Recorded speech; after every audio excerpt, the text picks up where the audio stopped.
Hi, love. Hello, and welcome to Co-Creative Healing Journey. My name is Greta. I'm a healer, and these readings are fun little readings that we do where we connect with Spirit and Spirit, what do you want to share with us today? Bring through guidance, inspiration, perspective, whatever Spirit wants to gift us with today. We have got an overall energy of compassion. Ooh, interesting. And it says, the frequency of compassion supports our ability to stand by others without judgment and be the divine mediator between heaven and earth, spirit and matter, so the unconditional love can flow from source through our heart and into the world. I was holding this card and I was like, ooh, when it came up, I was like, oh, it's focusing super well, nice. And then it kind of didn't. And I just got the meaning of this message. It's about having a lot of compassion for ourselves when things in life don't go the way that we would want them to, the way that we think that they should. And there's a lot of messages about the ego, right? And, I'm getting chilled just thinking about it, but kill the ego, those kinds of things. But this message is about how the ego is just wrong, right? Actually, I think that would be the core of it. I'm generalizing, but it would be like that the ego's wrong. And we kind of have to ignore the ego. But what Spirit is saying is that the ego has its part. It's an interactive part of us. It helps us to make sense of our reality, of the material realm and the material world. And so when things don't go the way that the ego thinks that it should, or just ourselves, right, are at a psychological level, it hurts. When our feelings get hurt, they're hurt. When our thoughts hurt, they hurt. We're hurt no matter what. And so it's not about saying, well, I shouldn't be hurt. I shouldn't desire this. I shouldn't want that.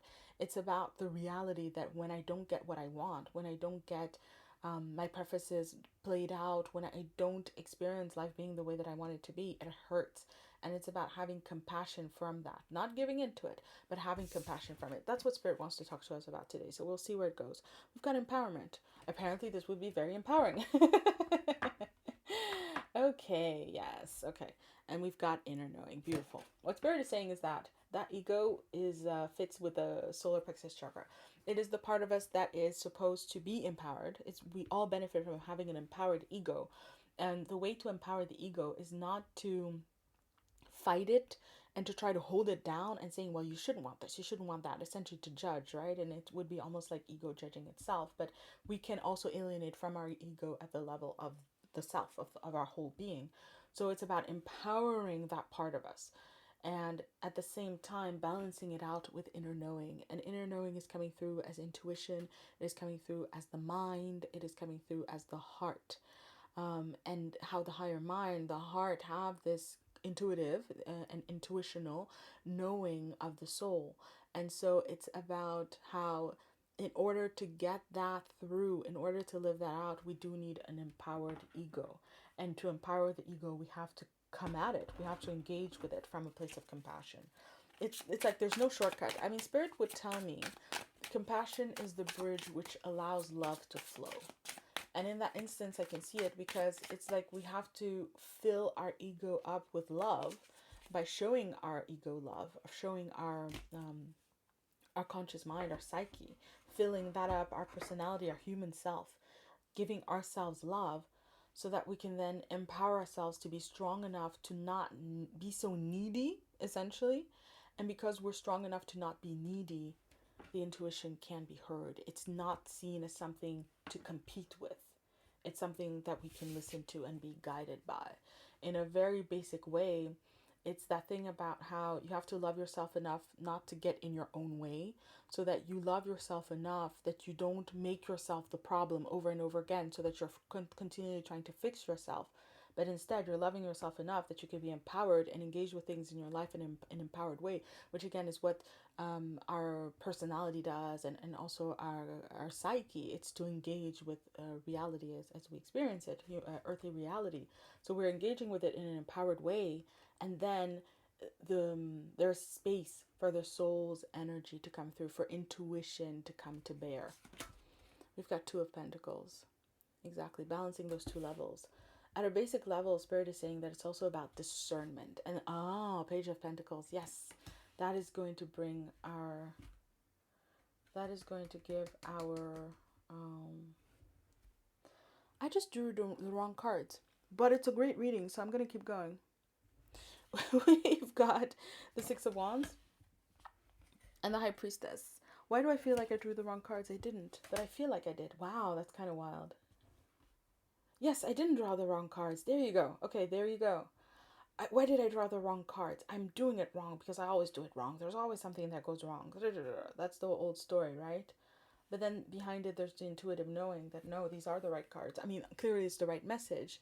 So it's something about creating space for that. And really what Spirit is saying is that you have to, with the Two of Pentacles here, it's talking about putting things at the right level, which is also all about feminine energy. Feminine energy understands levels, and that's why we really need to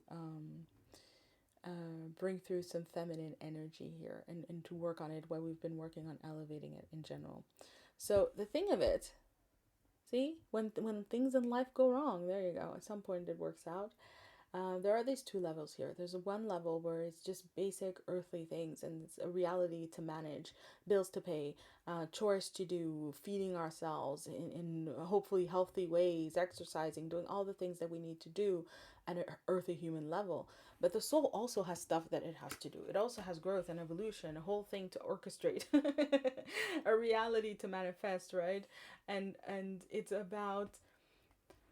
what's the expression? It's from the Bible. It's like give unto Caesar what is Caesar. It's about differentiating, discerning. Meaning your soul doesn't want to plan your day. Your soul doesn't want to make your grocery list.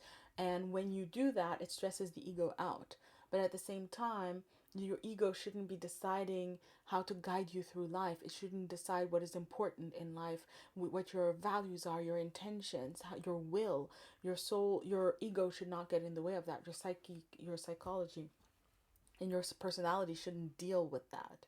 And when we can differentiate the two, then we get the balance of the Two of Pentacles, but we get a very optimal way of functioning. Page of Pentacles is talking about learning how to do that. And it's Pentacles energy. So it's really coming through talking about everyday life, the earthly realm and earthly life. It's especially about getting earthly issues out of the way so that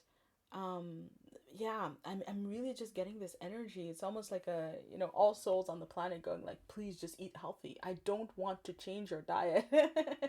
I have a purpose. I have a true will. I have things I want to manifest in the world.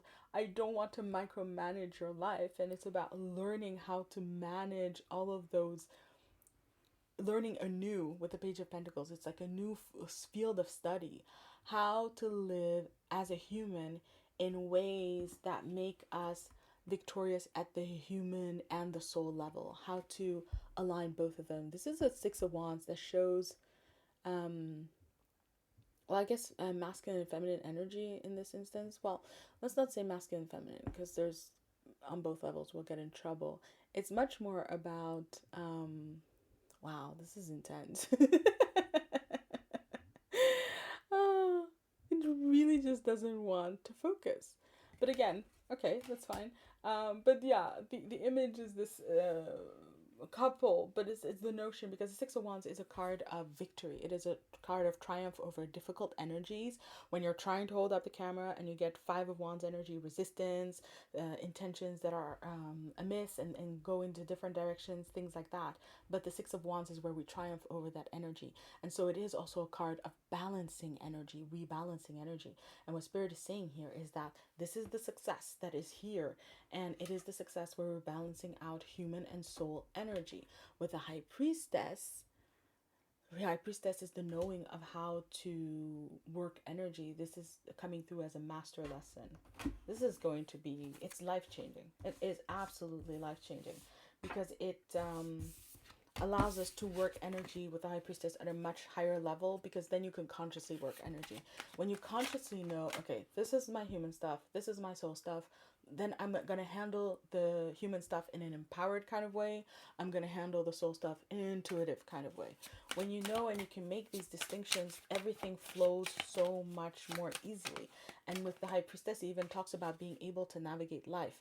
Because what happens is that when we are in a state of confusion, then we instead try to,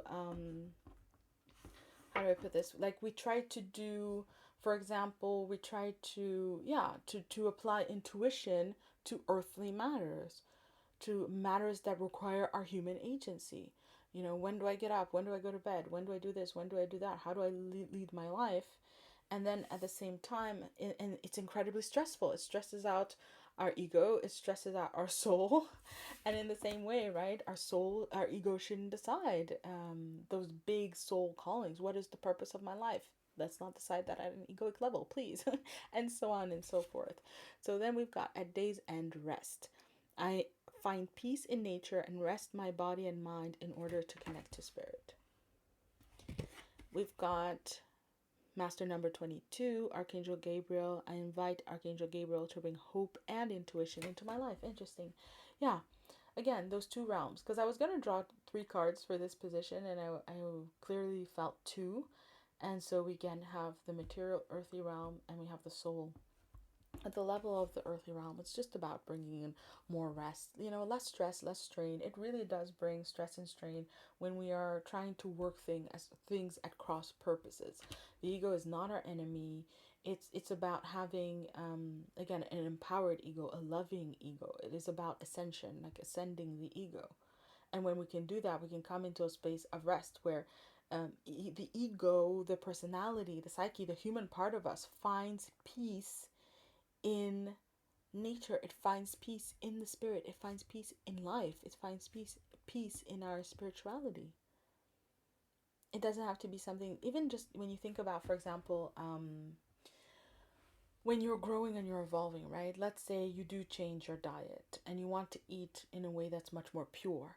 And then it's incredibly stressful and you have to put rules and you have to push yourself and you have to do all of these things. Then that's not actually spiritual, because it doesn't happen in joy. It doesn't happen in lightness.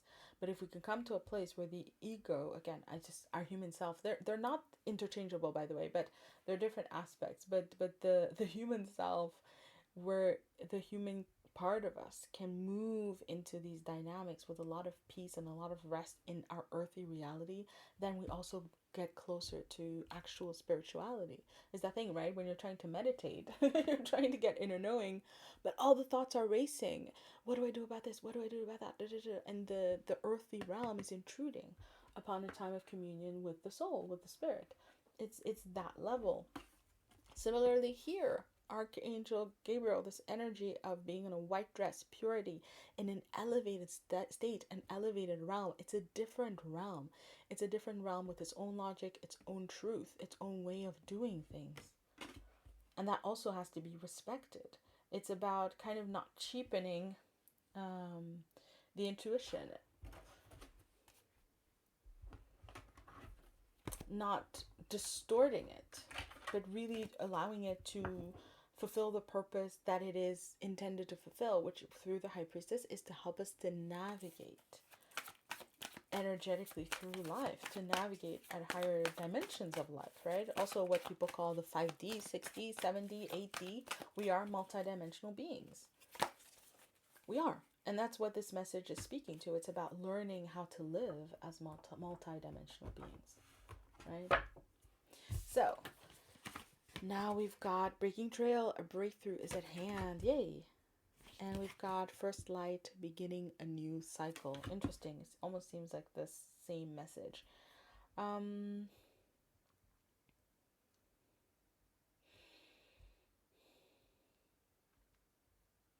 For most of us, living in this way would be a breakthrough. We've never lived in this way. We've never managed to have that balance. And I feel like this is also including most past lives, right? For most people on the planet, it's absolutely something new. And this is Spirit saying that this is the next direction. It really is the next direction again for Ascension. We have other readings on the channel talking about that, but there's this energy of a lot of work being done in order to live in this way, in this balanced way, so that it's not something that eludes us. It's not something for the lucky few. It's something that's intended to become the norm. It's intended to become, just what's normal and how we live and how everybody lives. And with this card, beginning a new cycle, my dear, you're a pioneer. You've been drafted. You go first. Others will follow. But this is definitely a new cycle that is either at play in your life, that is going to be beginning. And it's something, there's this energy coming in of what it really means to be a pioneer and to craft something new. You can't look to the world. You can't look to other people for understanding or explanation of what that is, or at least to people who aren't living this, and a majority of people won't be living this. Then you get in Five of Wands energy. It becomes like an opposing force compared to what you're doing and what you're intending for yourself. And so it's something that you create. It's a light that you bring in. It's a light that you shine for yourself in your own life, but also in the world. So love, that was the reading. Takeaway, we've got Joy. And Joy says, you delight in the love of life and bring a spirit of fun to all that you do. At the heart of this, Spirit wants to remind you, this is a joyful journey. This is a joyful journey. And that's also, again, when we know that we're in the ease of it, the flow of it, with the spirituality of it, when we are experiencing it as a joyful journey, as a joyful undertaking, that is, really, truly its own reward. Living in this way is its own reward. And that's the truth that wants to emerge and to become general reality. For you, for me, and for really everyone on the planet. So love, that was the reading. Thank you so much for watching. This was really interesting. I'm really happy that you guys bring your energy and can co-create these readings. And so I would love to hear what you think about this reading. If you have any thoughts to share with me. If you enjoyed the reading, then please subscribe, because more will be coming. And I always post in flow. So if you subscribe, then you can definitely know when the next one is coming. Though it's been a really good steady flow there. If you are interested in me and my work, then please check out the description box. I have a store where I sell energy work that is do-it-yourself healing. Very powerful, very amazing. I'm super proud of it, and I would love for you to check it out if it speaks to you, of course. And I'm sending you lots of love, wishing you all the best. May you be blessed always and in always. And I will be seeing you around. Please like, comment, share, subscribe, all the good things. Bye.